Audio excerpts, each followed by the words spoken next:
into was one of extreme experimentation, where there was great reticence to look to the military and armed forces as a way of solving problems.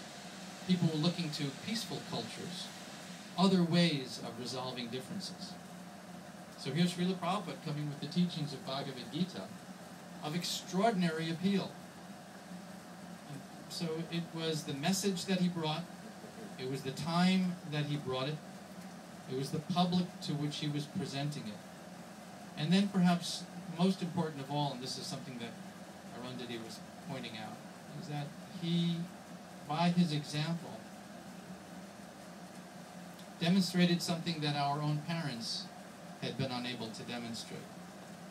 We, children of the post-war era, the baby boomers, came out of a time when parents were really not particularly prepared to cope with these new energies. They didn't know what to do with us, basically. We were rebelling against everything that they had ever known. And remember what their mindset was. They had come out of a very, very precarious time. They were paranoid about what had occurred in Europe. You know, this totalitarian destruction of European Jewry and other minorities. And the notion of anything foreign was pretty much anathema. It was subject to real caution by our parents. So seeing us taking to Krishna consciousness was a real threat.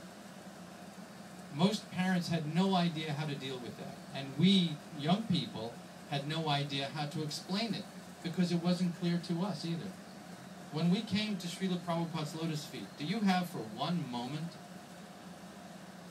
the conviction that we did so because we were great Sanskrit scholars?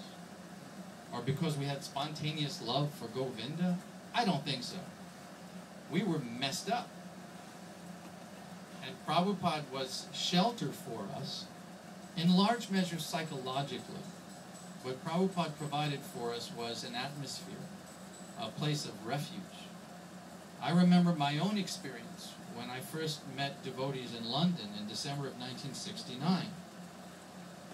I had come from divorced parents, child of my era, not really satisfied that the protest movement had the answers, because sometimes the behavior of the anti-war protesters, to my mind, was as objectionable as the actions of the government we were protesting.